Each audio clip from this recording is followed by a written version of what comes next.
members of the Rapid Support Forces and the Sudanese Armed Forces. These measures alone will not end the war, but they will raise the cost for those responsible. And finally, on the Great Lakes region, ministers discussed how EU can intensify diplomatic engagement, scale up humanitarian assistance, and better support the regional stabilization efforts. We must be ready to consider further measures according to the events on the ground. And with that, I'm happy to take your questions. Thank you, High Representative. We move to your questions. First question goes to Max, AFP. If we can get a mic. Thank you. Thanks a lot, HRVP. Max Delaney for AFP. You've just taken the decision to designate the Iran Revolutionary Guard as terrorists. Does this mean that the EU would back Donald Trump striking the regime in Tehran with his armada? Thank you. This decision means that if we list them as a terrorist organization, then many member states have criminalized any activity or interaction with the terrorist organization. So that puts more pressure on this. When it comes to attacks, then I think the region does not need a new war. Thank you. We move on the second row. Tatiana, yes. Thank you very much. Tatiana Vysotska, European Pravda, Ukraine. Today the ministers were supposed to talk about the security guarantees for Ukraine and the prosperity plan. And as we know, one of the best security guarantees is the membership of Ukraine in the European Union. And now there are a lot of discussions concerning the date, the year when this accession is possible. There are a lot of talks around 2027 as the accession year. Do you think it is possible for Ukraine to join the EU in 2027? If not, then when? And recently, Prime Minister of Hungary, Viktor Orban, he said that there is some secret document where 2027 goal is mentioned, and he was criticizing that widely. Is this document really exist? Can you tell? Is it a prosperity plan, maybe? Thank you so much. Thank you. What is clear is that Ukraine's future lies in the European Union. So we are working on this, the process of joining European Union. But I also want to stress that enlargement is a geopolitical choice in this geopolitical world, what we have right now. I think it's good to be the region where, countries want to join us voluntarily, by the way. And there are many of those. But we also need to deliver on this. I think we need to see in coming years really development and new countries joining to make us also stronger on the geopolitical sphere. Thank you. Valentina, over there. Yes? Yes. Yes, Angela Mauro, HuffPost Italy. Thanks for the opportunity. High Rep, it's on the board of peace. You said the future of Gaza is up to the Palestinians. Can you share with us anything on the discussion among the ministers on the board of peace, if there is any news about this on the Trump's board of peace? Thanks. Thank you. Actually, we had the discussion with the ministers on the Board of Peace last Monday, before the process. So we did the legal analysis of the Charter, and the position of member states is that we are supporting the Board of Peace that would be in accordance with the UN Security Council resolution. If you read the Security Council resolution, it is about Gaza. It is limited in terms of time in 2027, and it has clear role for the Palestinians also in the process. Now, the Charter of Board of Peace right now is much wider. It doesn't have the equality of states that most of countries have in their constitutions or in their laws, that they can only join international organizations, whereas the equality of the states is respected. If you read the charter, then it's not even the states, all states are not equal in this Board of Peace. So the approach has been to try to narrow the Board of Peace down to Gaza, like it was meant to be in the United Nations Security Charter. But what I want to stress, what the minister said, is that we really want to work in order to have a sustainable peace in Gaza. So there is a willingness to work with that, but as we are all democracies, then we also are bound by the rules of these democracies, for example, regarding joining the international organizations. To the front, Jorge, in red. Yes.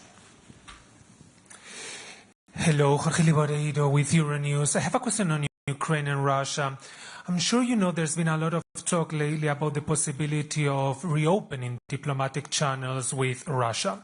Emmanuel Macron and Giorgia Meloni are among those who call for this re-engagement to happen to avoid depending on the White House diplomacy, which, as you know, is not always predictable. There's still no unanimity on the issue, but where exactly do you stand? Do you think the time has come to pick up the phone and call the Kremlin, and who should do it? Should it be you? Should it be one of the 27 leaders? Or should we spend 6 months trying to find a special envoy of some kind? Thank you. Thank you. We can't be the demandeurs here that, we go to Russia, talk to us. What is the picture right now is that, the concessions that the Americans are putting on Ukraine are quite strong. So I don't think there's anything that we can offer to Russia on top of that, what they already sort of get in their understanding with the Americans, which means that why should they talk to us? Because they get what they want in this relationship. So, of course, what we need to see and what we are working on is putting more pressure on Russia so that they would go from pretending to negotiate to actually negotiate, and also to take into account the worries that we have with Russia that this war will not continue and this war will not expand to other territories. So I think this is important to understand. If you look at these Abu Dhabi discussions, then Russians were not present on the level that has the right to make decisions. So they are not really taking this seriously. Thank you. Vitaly here, and then we'll move on the other side of the room. Thank you, Vitaly Sizov, Freedom. Did you discuss the loan for Ukraine, how you're going to spend it? Because Minister for Foreign Affairs Sibiha, he said that Ukraine need at least $15 billion per year to buy American weapon. Is it possible to buy American weapon on this money? And the second question, on Donbas region, State Secretary of United States Rubio said that it's a central issue in negotiation. Several months ago, I think you comment already on this topic. Is there is some changes? What do you think? Should Ukraine withdraw armed forces, or give up Donbas at sake of peace? Because today morning you said that some concession, so-called, is possible in exchange of guarantee of security. Is it help to increase security of Ukraine? Thank you. So first on the loan and how to spend it. If you recall the European Council decision on this loan, it had sort of a cascade principle. So first, of course, if Ukrainian industry or European industry are able to provide the urgent needs that Ukraine has, then it should be bought from there. But if not, then it could be bought outside Europe or Ukraine to answer the urgent needs that Ukraine has. So yesterday I had a meeting with European defense industry, like a group of representatives from the the defense industry. And I was also saying them very clearly that if you're not really ramping up your production and speeding up your processes, you're going to lose this money, because the urgent needs of Ukraine are the first, and then if you are not able to provide, the money will go outside to those providers who can. Then on the second question, of course, it's up to Ukraine to decide what kind of concessions Ukraine is willing to make. What I was saying is that, if they are making concessions, then Ukrainians have been very clear that it has to be in exchange for tangible security guarantees, because it is also very hard to explain to your people that why you have to make these concessions unless you have the rest of Ukraine then in peace. And that is what they have to decide. Now, the security guarantees that we are providing, the coalition of the willing is providing, are there, but there also has to be tangible security guarantees from United States, not on paper, but really very, very concrete, and they can't be also conditional, because if you're making such hard decisions, then you also need to have security afterwards. We move to the other side of the room. To be fair, we'll come back to this part. Nick, here. Coming. Thank you. Hi, Commissioner. High Representative, excuse me. It was a really big shift on the IRGC this week. We saw a number of big states kind of change their position really in a short time frame. I wonder if you can just talk us through what you saw as the key moments for you for putting this on the table, and what you understand of thinking in Paris and Rome, where they really changed their position. What sort of did it? How did the EU come together for this listing? Thank you. As you know, it has been quite a process. Of course, I can't speak for the member states. They speak for themselves.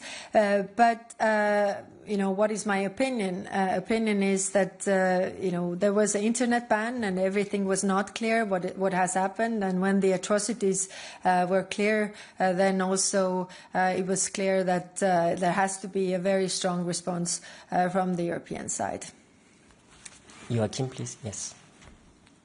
Tere. Joachim Clementi, Estonian Public Broadcasting. From the discussions today, do you think there is now a willingness from the member states to start actually blacklisting Russian soldiers or ex-soldiers into entry into the Schengen area? Are the member states actually going to do this? And on your visit to India, did you manage to make any progress in convincing the Indians to stop purchasing so much Russian crude oil? Thanks. Thank you. So on the proposal of banning ex-combatants of Russia entering into European Union, the proposal was made and many member states around the table supported this.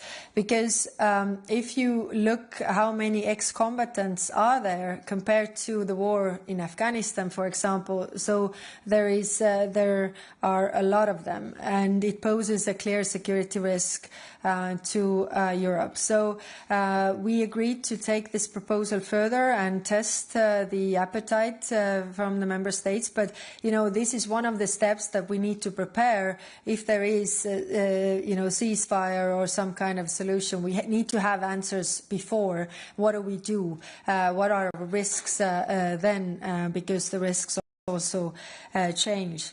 On India, we had very productive meetings, and of course I raised this issue as well, understanding where they are coming from.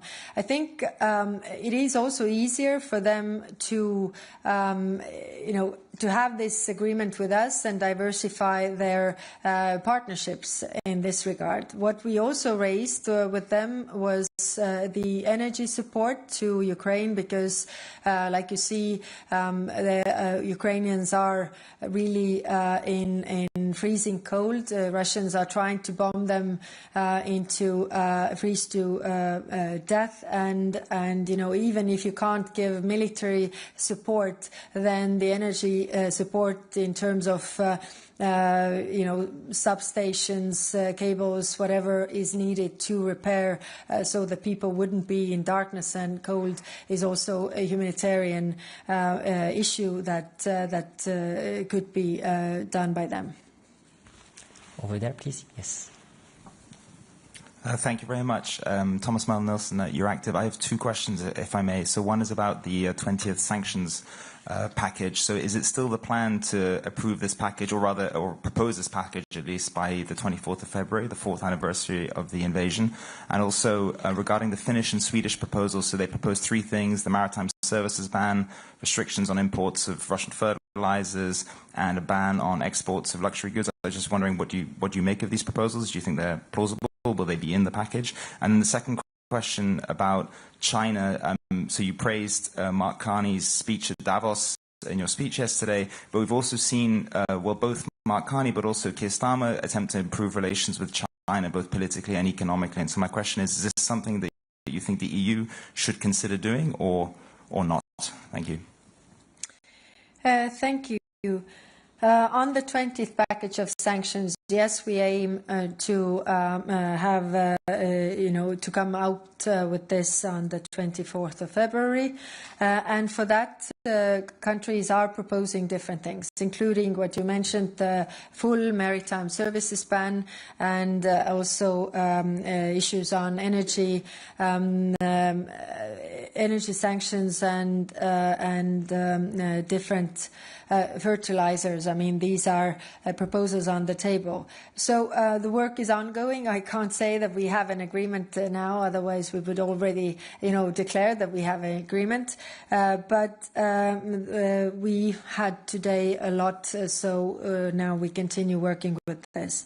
On the other question, what everybody sees is that we really need to build our partnerships, but at the same time not creating any new dependencies, because your dependency is also your vulnerability. And we have learned the hard way that, via this vulnerability, you can also be hurt. If you think about the Russian energy, that was the dependency on the Russian energy that Europe had. So member states are quite cautious in this regard.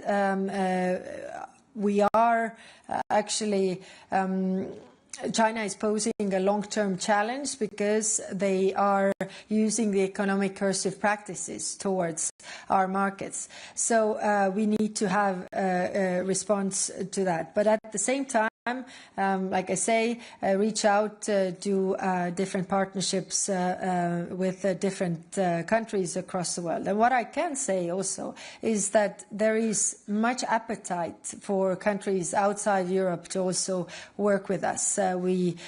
Being predictable has become virtue. We'll take the last two. We move back to the center to balance it out. Lily in the center, maybe. Thank you. Thank you very much, Lily from Reuters. I think a lot of us are quite curious about the ministers-only discussion in the morning. Did you discuss the issue of Greenland? And are there any ideas on the table for how perhaps the European Union could contribute to addressing some of the security issues that have been raised around Greenland and the Arctic? Thank you. Thank you. Yes, I would be also interested in that discussion because it was a very good discussion, very good and open discussion on the outlook for the 2026.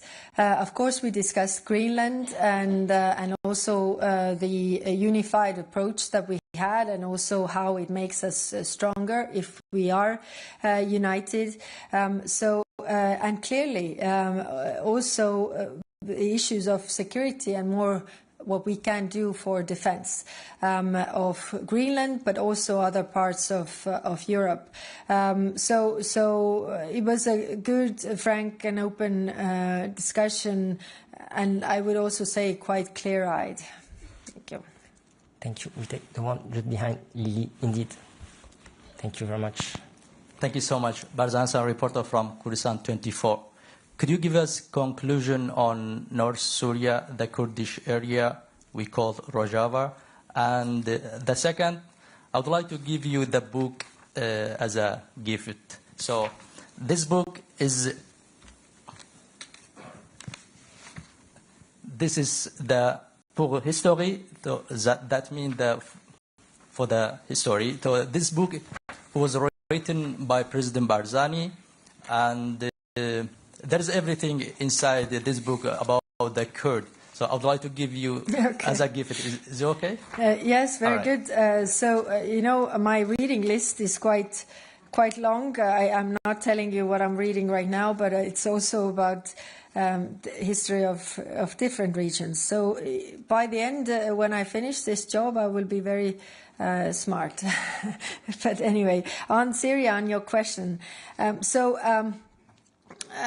The discussion was that should we do something very concrete. So what we agreed is to do the outreach to our regional partners. What more can we do to keep Syria on the right track? I mean, everybody expressed the inclusivity of the governance is a problem. Also, reconciliation of the society is a problem. So when we have done the outreach to the regional partners, then we have also agreed or discussed how we can then help Syria. I mean, if they have problem with the building up of the institutions, I mean, we can help with that. But let's then, share who does what to keep them on track, because our common interest is the stability of Syria and the stability of the Middle East, for that matter. Thank you, High Representative. We'll be closing this press conference. We have the Association Council with Morocco. We'll be happy to stay in touch at a later stage. Have a good evening.